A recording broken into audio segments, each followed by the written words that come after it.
playing the Chin for the Water Buffalo, a Chinese folktale for children. Long, long ago in ancient China, people loved music more than almost anything else. And among all the musical instruments in the land, the most admired was the Chin, a beautiful wooden instrument with 7 silky strings stretched across its smooth surface. When a skilled musician played the Chin, its sound was gentle and deep, like a whispering stream or the wind drifting through bamboo leaves.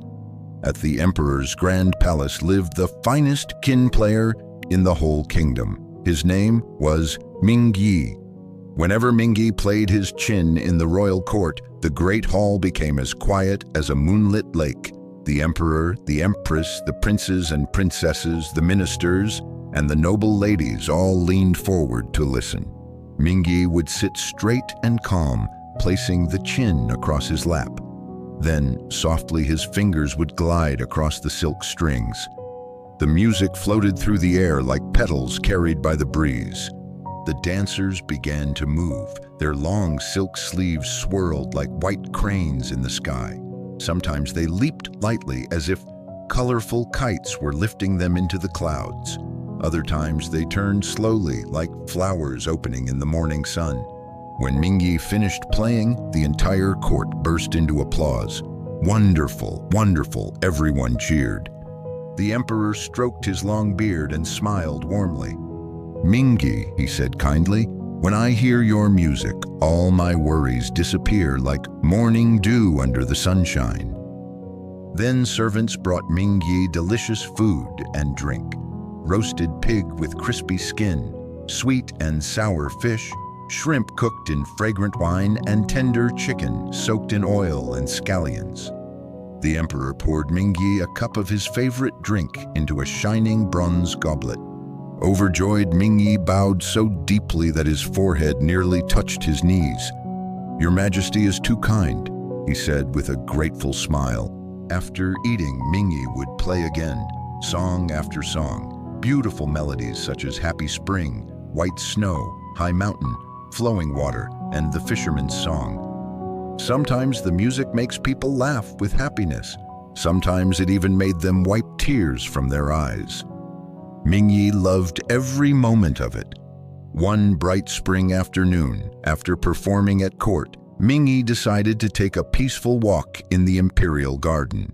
The garden was full of life. Plum blossoms danced in the breeze. Butterflies fluttered over ponds filled with golden fish.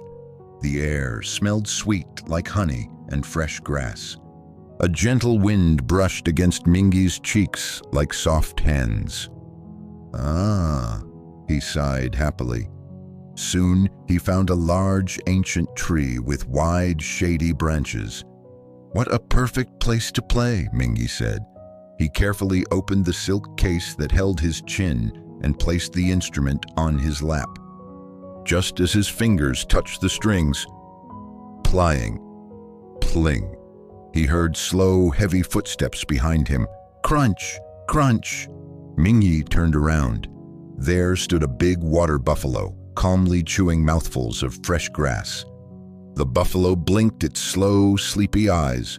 Ming Yi stroked his chin and smiled. "Well now," he said, "even a water buffalo can enjoy my music. How wonderful." But Ming Yi also thought, this might be my most difficult audience yet. So he decided to play the most beautiful music he knew. His fingers danced across the strings. Sometimes they moved like tiny silver fish, flicking their tails. Sometimes they skipped like dragonflies touching the water. Sometimes they soared like a phoenix flying high in the sky. The music flowed gently through the garden, but the water buffalo kept eating grass. Crunch, munch, chew. Ming Yi played faster. Still the buffalo ate. He played louder. The buffalo swished its tail and continued chewing. Finally, Ming Yi stopped and frowned. "Why isn't he listening?" he muttered. Annoyed, he suddenly banged on the strings. Twang! Twang! Twang! To Ming Yi's surprise, the buffalo immediately stopped eating. It lifted its head. Its ears twitched. Its tail flicked happily. and then it began swaying its big head back and forth. Mingy blinked in disbelief. What? The buffalo seemed delighted by the noisy, twanging sounds. Twang, twang! The animal wagged its tail even faster. Then Mingy realized something. The twanging sounded just like the buzzing of grasshoppers in the grass. The buffalo wasn't enjoying music at all. It thought it was hearing bugs. Mingy sighed and shook his head. "You poor creature," he said. "You don't know what good music sounds like, do you?" The water buffalo simply stared at him with big, empty eyes and went back to eating grass. Crunch, munch, chew. At first, Mingy felt a little angry, but then he began to laugh. "Of course," he said. "Animals love the sounds of nature, the wind, the insects, the rustling leaves. But the chin is made by people, and its music is meant for human ears." Feeling cheerful again, Mingy placed his fingers gently on the strings. This time, he played only for himself. The music floated peacefully beneath the plum blossom trees. The breeze whispered through the branches. Birds chirped softly. The buffalo happily listened to the buzzing grasshoppers. And Mingy smiled, letting the music drift through the quiet garden. Both rested there in the warm spring sunshine, enjoying the beautiful sounds of the world around them. Moral of the story: not everyone understands or appreciates the same things. True wisdom is knowing your audience and sometimes simply enjoying what you love, even if others do not understand it. Thanks for watching. I will see you in the next video. Till then, take care and bye-bye.